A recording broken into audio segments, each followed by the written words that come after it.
Hi, and welcome to another episode of What's Going On the Road with Us. The last couple of days have been quite exceptional. Unplanned, we're killing time here because of public holidays here in Panama City. Today is that public holiday, so we've been here since Friday. And, really Thursday night. So Friday, Saturday, Sunday, Monday, 4 days. Friday we had to get our police clearance to get part of the paperwork for shipping the car in a container. Thanks to our friends at Overland Embassy, we're also waiting for our container mates. So they've been able to, get us a buddy. Two, in fact. A biker. The name is Reese from Australia. And we haven't met our other container buddy with their car or van yet. Apparently they had to arrive today. Anyway, so we've got to kill time. We've got to spend nights. You can't keep going into a hotel every time. That's really expensive. So what we did was we played it by ear. We found that there was some place in Radisson hotel just by the Panama Canal. And we found other friends over there. We made friends. There were other overlanders who also knew about that place. So it seems like it's a known overlanding, wild camping, informal campground. It's right behind the Radisson Hotel, which means it's not part of the hotel. It's just public roads. And there's a bathroom down there, 500 meters or so, walk down near the jetty, near the water, which is used by the local yacht club employees. So there's a shower and a toilet to use. We left that place on a Sunday. We spent the night there Saturday night. Friday night we spent in a really cheap hotel because we needed a shower. We hadn't showered a couple of days. The night before that we slept in the garage of Overland Embassy. And so Sunday we went to the Gurudwara, knowing that it's a thing. Even in India, Sundays the langar is great. We were dying to eat some Indian food, and we got a chance to go there. Of course, I'm a big follower of Vaheguru, and it was divine, really. Nice to sit down there amongst your own people, because we've been traveling so long that you miss home. We used to live in America, and any desi we saw or encountered would excite us.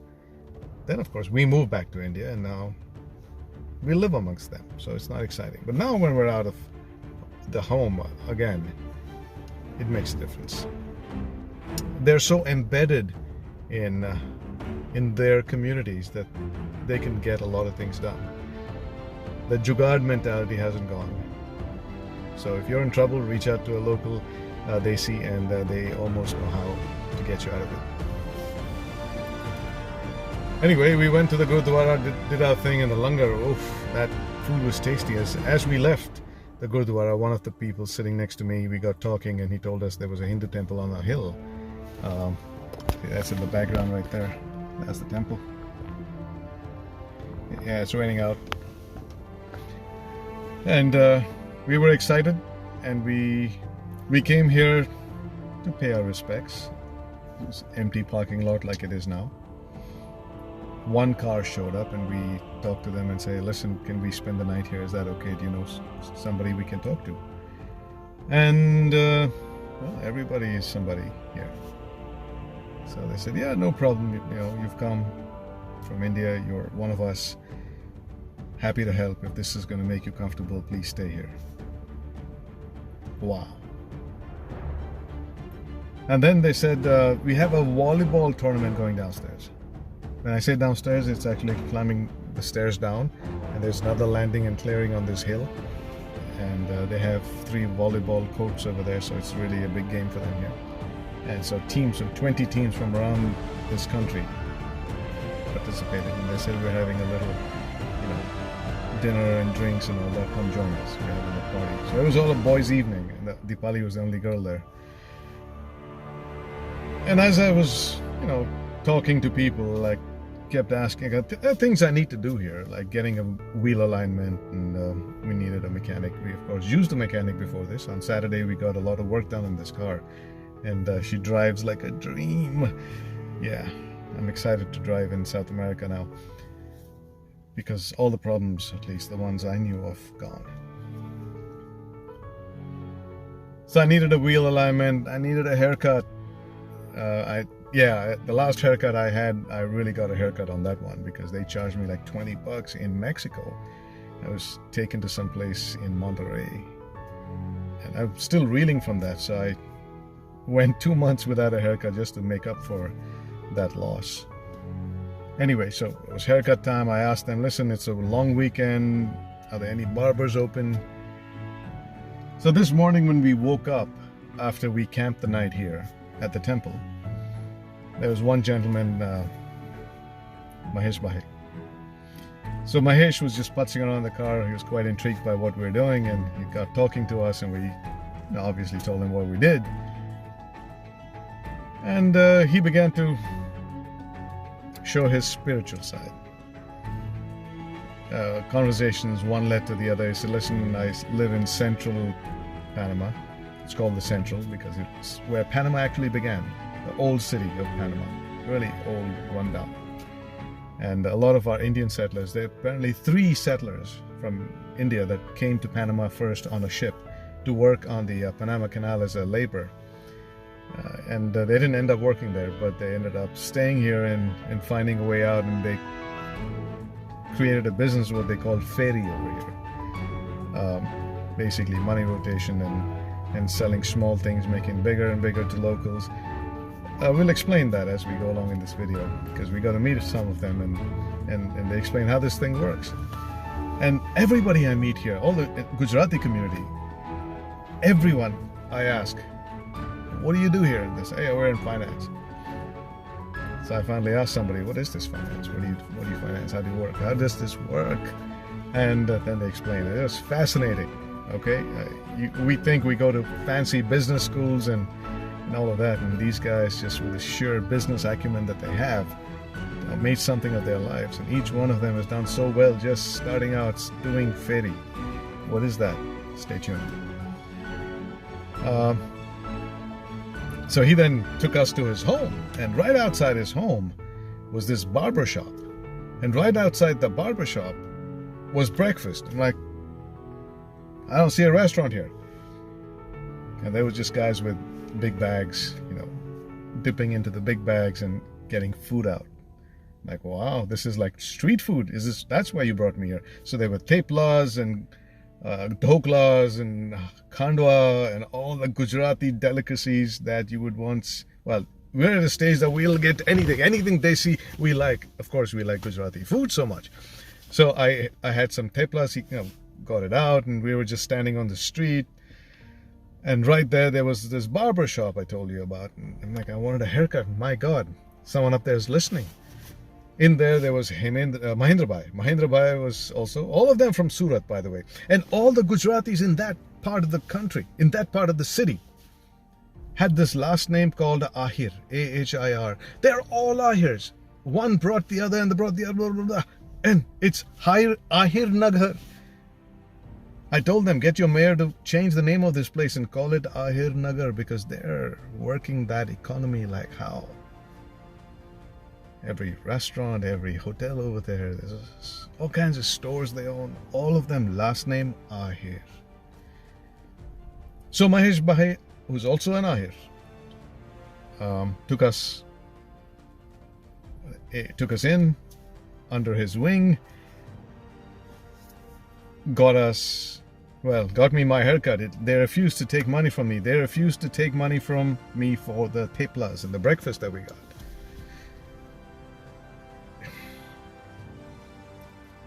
How do you repay people like this? There's one way. You pay it forward. And I hope that's what I'm doing. I'm trying to pay it forward. As I go around the world traveling to promote organ donation awareness, and now building steam to make the Lift Up project a reality. The Lift Up project is nothing but trying to do 100 free transplants for those who have love in their lives, who have willing donors in the family or friends, but cannot afford to get a transplant, and not being able to live because you don't have money is just so unfair on humanity. It's a sheer failure on all of us as human beings. But I'm just doing my part to show them that there's always some silver lining everywhere. So we have people who are willing to help you with your transplant. So 100 women and children are the target of the Lift Up project. Lift Up stands for life increasing funded transplants for the underprivileged. So LIFTUP. Anyway, so that's what I'm driving around the world for. And the end goal is the World Transplant Games in Australia. So we're driving down to Argentina. From there, we'll, or how the Latinos call it, Argentina. The G is silent. And God willing, ship the car to Australia, drive around Australia, do the same thing. You know, get Rotary involved, get them united for organ donation, and end up in Perth for the World Transplant Games, where it's a athletic event for organ transplant recipients and donors. As you know, I'm a donor, and I am now part of Team India, and I'm just driving to the venue to bring more awareness to the whole concept of organ donation and, of course, the transplant games. So my haircut happened. Mahendra Bhai refused to take the money, and then I went to Mahesh Bhai's home. Very humble home, but so much love in that house. It is just hair-raising. Mahendra Bhai's Mahesh Bhai's wife, Kailash. Can you imagine? Mahesh and Kailash, what a pair, huh? Shiv Parvati. Anyway, so Kailash whipped up a great lunch for us. It was really tasty. You could feel the hospitality and the love, and they were joyous, happy to have received us as guests. We are from India. It excited them as well that here's somebody from our homeland that's come this far. So we got it. We feel the same way. So we bonded.